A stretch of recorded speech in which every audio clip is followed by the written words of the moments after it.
ఒకరికొకరు.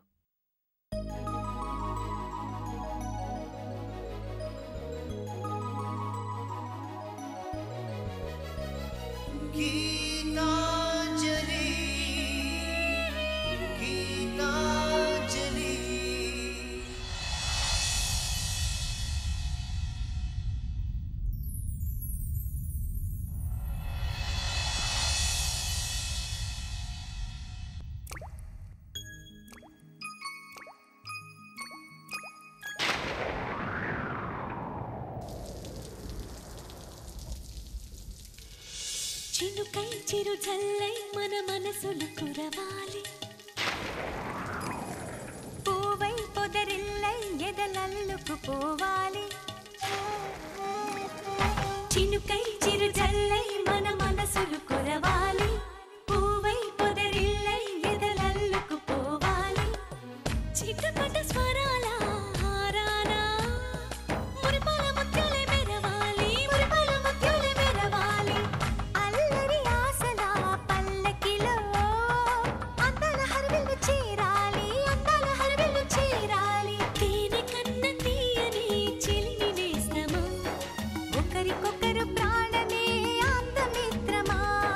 తేనె కన్న తీయని చిలిమి నేస్తమా, ఒకరికొకరు ప్రాణమే అందమిత్రమా.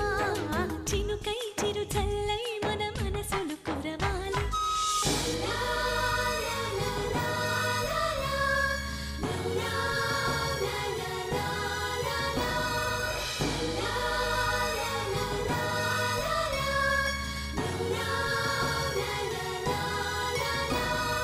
గుండె గూడులో బాధైతే చిరునవ్వు గువ్వ నా తోడంట,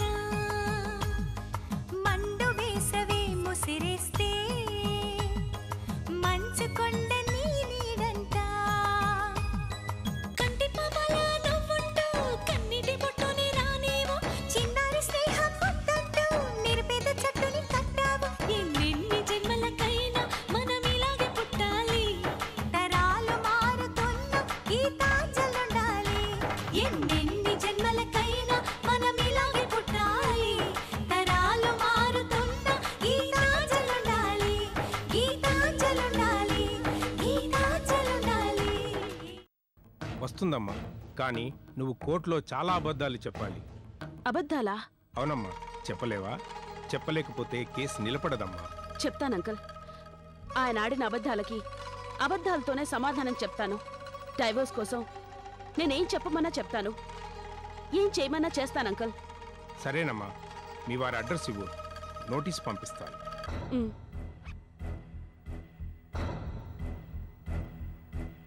థ్యాంక్స్ అంకుల్. నేనేమైనా పొరపాటుగా మాట్లాడుంటే ఐఎమ్ వెరీ సారీ. పొరపాటుగా మాట్లాడితే సారీతో వెనక్కి తీసుకోవచ్చు, కానీ జీవితంలో పొరపాటు చేస్తే వెనక్కి తీసుకోవడం చాలా కష్టం. అంకుల్, నేను ఇందాకే చెప్పాను అడ్వైజ్ వద్దు అని. నా నిర్ణయం మారదు అంకుల్. త్వరగా డైవోర్స్ వచ్చేలా చూడండి. సరేనమ్మా, ట్రై చేస్తాను. మీ వారికి నోటీస్ పంపిస్తాను. ఇవిగో ఈ పేపర్స్ మీద సైన్ చేయి.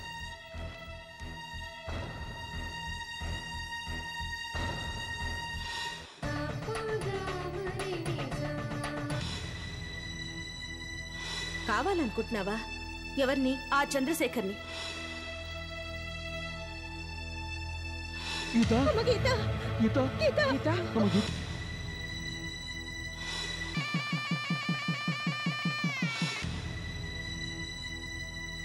మనసులో ఎవరున్నారో తెలుసా? ఎవరు? నా భార్య. ఈరోజు ఒక అమ్మాయిని కారు ఎక్కించుకుని చక్కర్లు కొట్టాడో లేదో అడుగు. ఆ పిల్ల పేరు అంజలి, అవునో కాదో అడుగు. అంజలా? చెప్పండి, ఈరోజు మీరు జైలుకు వెళ్ళారా లేదా? వెళ్ళాను. ఎందుకు వెళ్ళారు? బిజినెస్ పని మీద. అంజలి ఎలా ఉంది? అంజలి జీవితం చక్కబడిందా?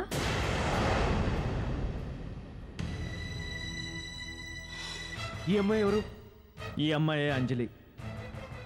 కానీ నాకు సంబంధం ఉన్నది ఈ అంజలితోనే.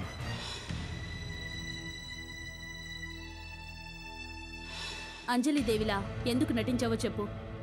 మీ వారే నటించమన్నారు కాబట్టి. మావారా?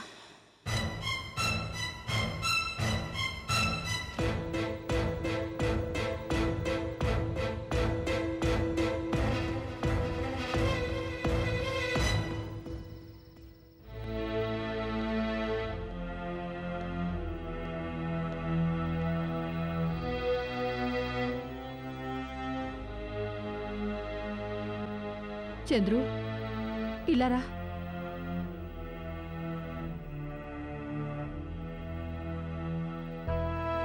ఏంటమ్మా? ఏరా, గీత వెళ్ళిపోయాక నీ పద్ధతులు పూర్తిగా మారిపోయాయి. ఎప్పుడు వస్తున్నావో ఎప్పుడు వెళ్తున్నావో కూడా తెలియడం లేదు. అదేం లేదమ్మా. లేకపోవడమేంట్రా? నిన్న రాత్రి నేను నిద్రపోయేదాకా రాలేదు. ఉదయం నేను నిద్ర లేచేసరికే వెళ్ళిపోయావు. ఇప్పుడు కూడా లేటుగా వచ్చావు. తిండి తిప్పలు లేకుండా ఈ తిరగడమేంట్రా? తింటున్నానమ్మా. తిన్న మొహమే రాది. మొహం చూడు ఎలా పీక్కుపోయిందో. ఏ అబద్ధం ఆడినా కనిపెట్టలేను కాని అన్నం తిన్నానని అబద్ధం చెప్పకు. తినలేదని కనిపెట్టేశాను. అదేరా అమ్మంటే. అమ్మా, అమ్మగా అడుగుతున్నాన్రా. అన్నం వడ్డించినా? వడ్డించమ్మా, నేను ఇప్పుడే వస్తాను.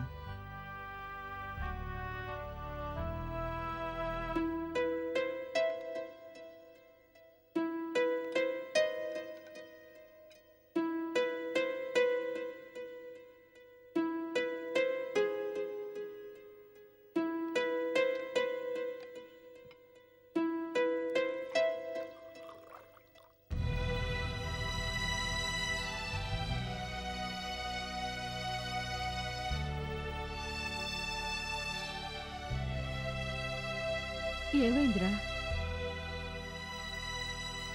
తినలేకపోతున్నానమ్మా. గీత చేసిన పనే గుర్తొస్తుంది. మర్చిపోయి తినరా. గొంతుకి అడ్డం పడుతుందమ్మా. జరిగింది మింగేసి అరిగించుకోవాలిరా. లేదంటే జీవితానికి అడ్డం పడుతుంది. ఎలా మింగనమ్మా? చాలా చేదు విషయాన్ని ఎలా మింగగలను? ఒరే, చిన్నప్పుడు కాకరకాయ కూర పెడితే చేదు అని తినకపోయేవాడివి. పెద్దయ్యాక తినలేదా? జీవితంలో చేదుని చిన్నప్పుడు మింగలేదు. పెద్దయ్యాక మింగకపోతే ఎలాగరా? నువ్వు తినకపోతే ఈ అమ్మ మనసు బాధపడుతుందిరా.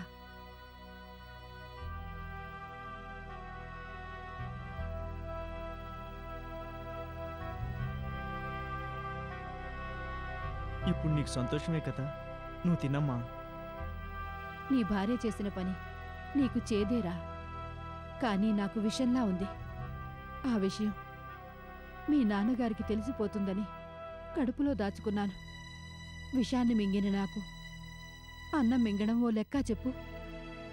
అందుకే తినగలుగుతున్నాను. అబద్ధాలు ఆడడం నా దగ్గర నేర్చుకున్నావా అమ్మా? చంద్రు, తల్లి ఆకలి కొడుకు కనిపెట్టలేడు కానీ తల్లి మనసు కనిపెట్టగలడమ్మా. కొడుకు ఆకలి తీరితే కన్నతల్లి కడుపు నిండినట్టేరా. నా సంగతి సరే, మీ నాన్నగారు ఫోన్ చేశారు. ఎలా ఉన్నారమ్మా? ఆశ్రమంలో ఏ శ్రమ లేకుండా సంతోషంగా ఉన్నాను అన్నారా. పోన్లేమ్మా, ఆయనైనా సంతోషంగా ఉన్నారు. ఆయనకి జరిగింది తెలియదుగా. తెలిస్తే ఏమైపోతారోనని భయంగా ఉందిరా. మరేం చేద్దామమ్మా? ఆయన వచ్చేలోగా గీతని తీసుకురావాలరా.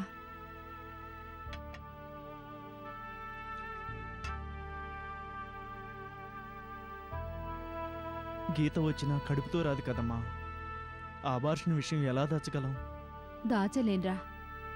అయినా అది దాస్తే దాగే విషయం కాదు కదా. మరేం చేద్దామమ్మా? ముందు గీతని తీసుకొస్తే ఆ విషయం తర్వాత ఆలోచిద్దాన్రా. కానీ గీతం తీసుకురావటం ఎలాగమ్మా? ఎలాగో అలా నువ్వే తీసుకురావాలరా. ఎలాగమ్మా? ఎన్నిసార్లు వెళ్ళినా అవమానంతో వస్తున్నానే కానీ గీతం తీసుకురాలేకపోతున్నాను.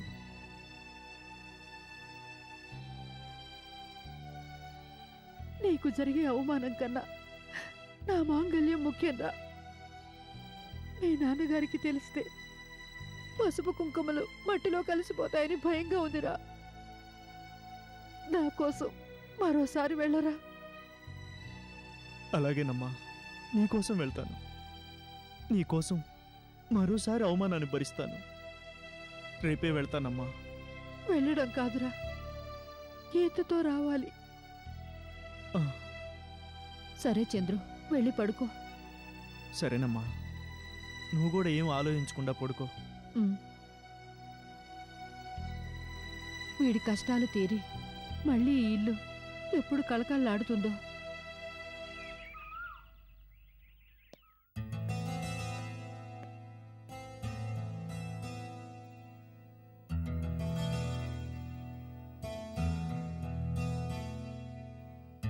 చంద్రు,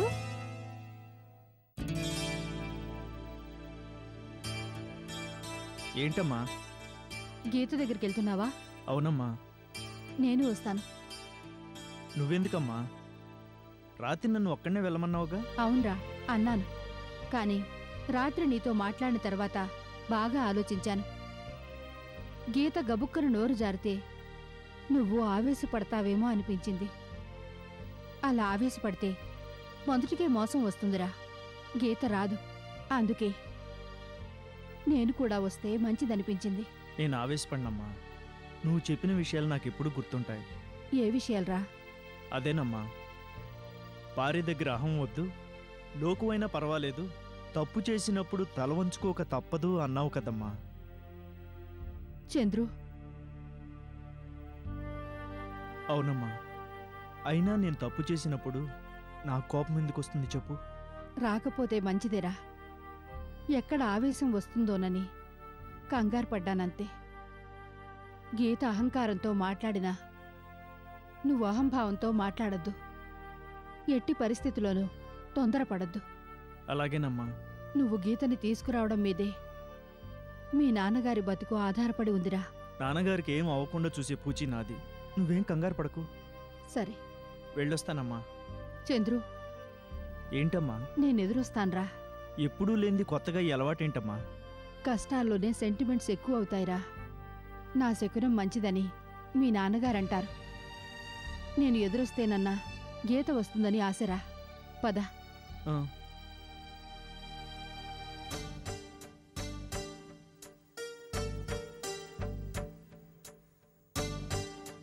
పోస్ట్.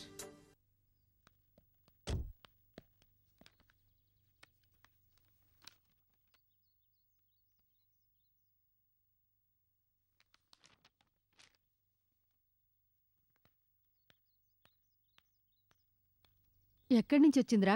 అదే చూస్తున్నానమ్మా. ఫ్రెమ్ అడ్రస్ లేదు.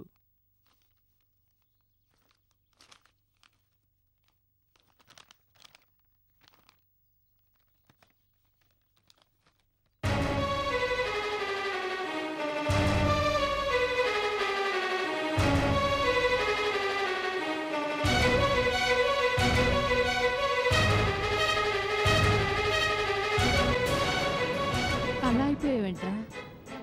ఏంటది? నోటీస్ అమ్మా. నోటీసా? అవునమ్మా. నువ్వేకి ఎదురు రానక్కర్లేదు, నేను వెళ్ళనక్కర్లేదు. ఏంట్రా నువ్వనేది? నీ కోడల్ని ఇంటి దగ్గర కలవక్కర్లేదమ్మా. కోర్టులో కలుసుకోమని విడాకులు నోటీస్ పంపించింది.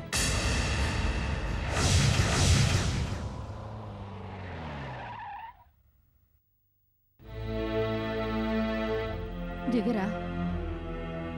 ఇంత జరిగాక నేను లోపలికి రాలేనమ్మా. నువ్వు వెళ్ళు. రావాలరా. నా కోసం కాకపోయినా నా మాంగళ్యం కోసం రారా. అమ్మా. అవునరా, నాన్నగారి కోసమైనా రా. ఆయన బతికుండాలంటే ఇవన్నీ భరించక తప్పదు.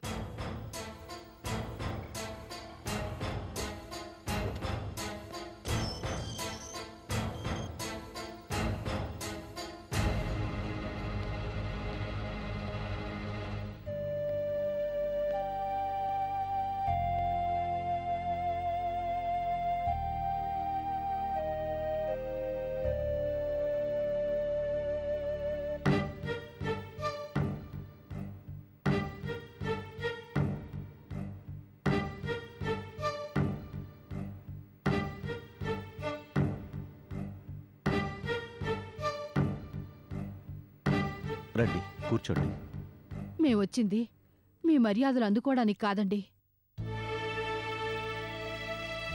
మీ అమ్మాయి మా వారసుని పోగొట్టినప్పుడు చట్టం మాకు తెలుసన్నారు. మీకు తెలిసిన చట్టం, న్యాయం ఇదేనండి?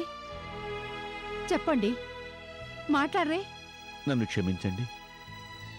ఆ రోజు ఆవేశంలో ఏదో అన్నాను, కానీ ఆవేశంలో అంటే పర్వాలేదండి, కానీ అన్నది చేస్తేనే ప్రమాదం. ఇది ఈయన ఆవేశంలో చేసిన పని కాదండి, గీత ఆవేశంతో చేసిన పని. గీత ఆవేశం మీకు తెలియంది కాదు, మాకు తెలియంది కాదు. కానీ ఆ ఆవేశాన్ని మీరు ఆపచ్చు, ఆలోచించి నిర్ణయం తీసుకోమని చెప్పొచ్చు. తల్లిదండ్రులుగా మీకు ఆ బాధ్యత లేదా చెప్పండి? లేదని ఎవరంటారు? ఎంతగానో చెప్పి చూశాం, కానీ లాభం లేకపోయింది. ఏముంది? ఈ ఇల్లు వదిలి వెళ్ళిపోతానంది. నిజమా? అవునలుడు గారు, మిమ్మల్ని మీ ఇంటిని వదిలి వచ్చేసినా ఇక్కడ ఉంటోంది కనుక మీకు మాకు అంత టెన్షన్ లేదు. మీ కాపురం గురించి బెంగే, కానీ గీత ఎలా ఉందో అన్న బాధ లేదు. మన కళ్ళకు కనిపించకుండా వెళ్ళిపోతే ఇంకా బాధ కదండి. మాకే కాదండి, గీతకి బాధే. ఇప్పుడు ఆవేశంలో ఇల్లు వదిలి వెళ్ళినా రేపు ఆవేశం తగ్గాక గీత కూడా చాలా బాధపడుతుంది. అందుకే ఏం చెయ్యలేక విడాకులకు ఒప్పుకున్నాం. సరే, అయిందేదో అయిపోయింది, ఇప్పుడేం చేద్దాం? అదే మాక్కూడా అర్థం కావడం లేదండి. గీత మా మాట వినే పరిస్థితిలో లేదు. నన్ను మాట్లాడమంటారా? మాట్లాడండి. మీ మాట విని మీ కోడలు మీతో వస్తే మాకు ఆనందమేగా. గీతని ఓసారి పిలవండి, నేను మాట్లాడతాను. గీత ఇంట్లో లేదండి.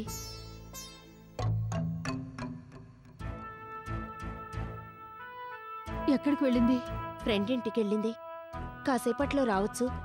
రానివ్వండి, వచ్చాకే నచ్చ చెప్పి మా ఇంటికి తీసుకెళ్తాం. అసలు మేం రావాల్సింది పోయి మీరే వచ్చి మీ కోడల్ని తీసుకెళ్తామంటే చాలా సంతోషంగా ఉందండి. మీరలా కూర్చోండి, నేను కాఫీ తీసుకొస్తాను.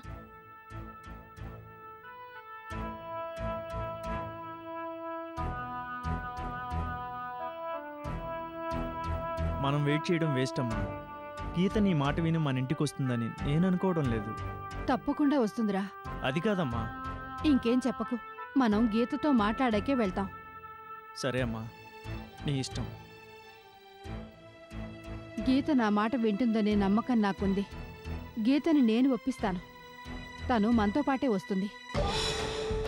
ఈవిడ అసాధ్యురాలే, అన్నంత పని చేస్తుంది. గీతను ఒప్పించింది అంటే కథ మళ్ళీ మొదటికొస్తుంది. ఎలా?